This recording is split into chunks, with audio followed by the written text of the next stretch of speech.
So why don't you tell them about your processes? You've got so many good ones, like this T.E.A.R. Well, the T.E.A.R formula, like I say, the more you use it, the less of it you will shed. And it confirms everything that you just said and you said about the money and the financing. Is, the result that you're seeking, which is the R in a T.E.A.R, is you have to be careful and conscious of what is it that you want to call into your life. Yes. Like you said, the big yes. The universe there, God, whatever you want to call it, is just waiting to shower you with the abundance of whatever it is that you desire in your life. There's no limit there. We are the ones who put the limit on ourselves by not asking. That's all it comes down to. So when you decide what the result it is that you want to bring into your life, and that result obviously started with a thought. So now, when you think of that result, how do you feel? Do you feel excited, energized, passionately, you just can't wait to do it? Scared? Good. Well, scared is good. Some people scared. Scared is good. But you see what happens, most people, as soon as they get that scared feeling, paralyze and stop. Just like with money, saving money. Oh, I can't afford it. I'm barely making it. I can't put $10 away or $25 away. Yes, you can. You'll find a way. But because if you focus on the big results and your emotion is still excited, then you're going to start to take the actions that will get you closer to that result. But if you have the fear mentality, then you're going to take hesitant actions. That's going to hinder your journey to your success. And it's so critical, because when positive thought, we know this. As children, we play a game called Let's Pretend. Let's break down pretend. Pre-intention. We set an intention to become, for example, princesses.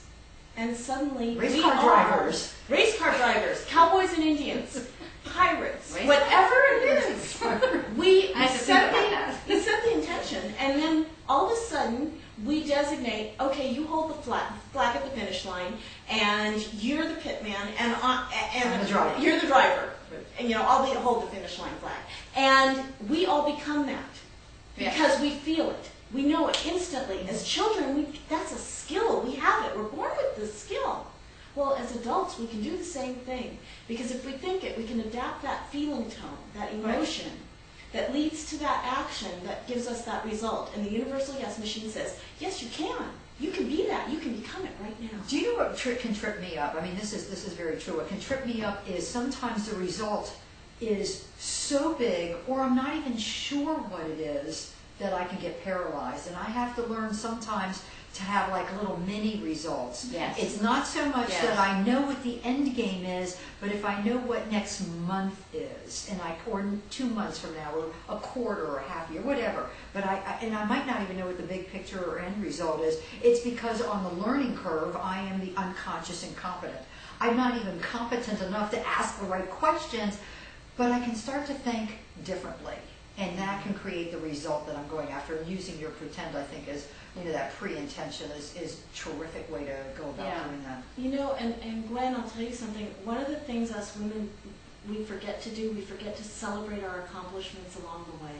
Oh, we feel guilty. It's bad enough. It's like, oh my God, I'm going to dream. I have kids, I have family, I have husband, I have all these people to take care of.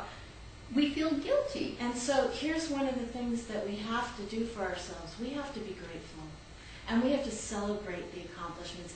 We think that being proud, we can be proud of our children, right? Right. We can be proud of our friends. We can be proud of our relatives. We can be proud of our coworkers and our employees. We have to be proud of ourselves. We have to grant ourselves that same gratitude that we grant to everything else. I agree, because it starts with us. But I got to tell you, it's not so much guilt for me, it's that I'm such a taskmaster. And if I'm going after the results, and if I haven't gotten there yet, obviously I have to task harder. And if I've gotten there, I've already considered the next result, and so I'm already working on that. And I don't stop to celebrate or give Well, let me ask you a appreciate question. Ben Franklin was the inventor of lists. I don't know if you know that. But he created the idea of making lists. And what we tend to do is we tend to make a list and we check things off, right? And then some of us get in the habit of rewriting the list as if nothing was accomplished. I would challenge you, instead of rewriting that list, to save the list with all the things checked off so that you can look at it and go, oh my God, I did all that? I'm going to have to take pieces of paper and tape them together. So, because Alyssa, what do? Just put it on the top of the refrigerator and then it just becomes 5 feet long? Either that, or every day write in your calendar In a journal, something that right. you did or something you're grateful Right. for, and then at the end of the year you have 365 things you accomplished or 365 things you're grateful for. You know, that'd be a great idea to make that the very first thing instead of embedding it in my writing. You know, just go ahead and put it at the top of the page so that if I need to, I can quickly flip through and read those, especially on more difficult days. Yeah. Go back in my mind. But I themselves. think this is an important point, because a lot of the women that I work with and I do consulting with, that's the one key factor, that they forget how incredible they are, because they never acknowledge all the wonderful things, all the challenges that they have overcome, all the achievements they have garnered, they have created, they have brought into their lives. They discount that totally. Mm-hmm. And when you start saying, well, remember that incident? Remember that diploma? Remember that award? Remember that thing that you did? They go, yeah, oh, yeah, oh, that's right. Oh, yeah, I could do this. Yeah. And you want to Why wait for somebody else? Because most people don't tell Exactly. you. Yeah. And you know, women, I mean, men, fine.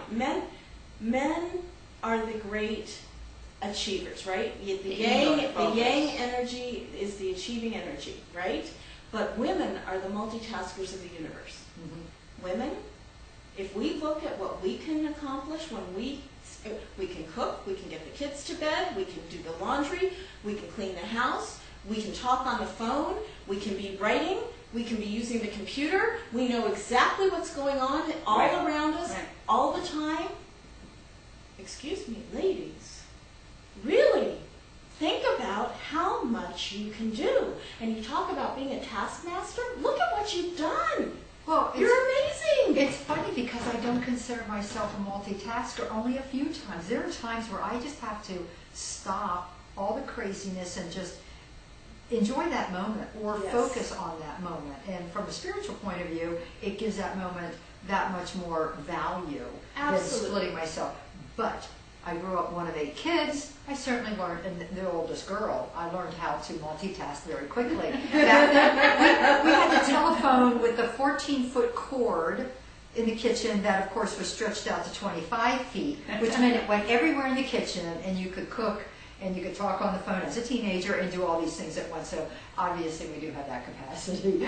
But I sometimes have to get, just train myself to simple. Other times, unfortunately, I am so focused on one thing, the rest of the world could be explosive around But me. we do need that time to turn within too. We need quiet time.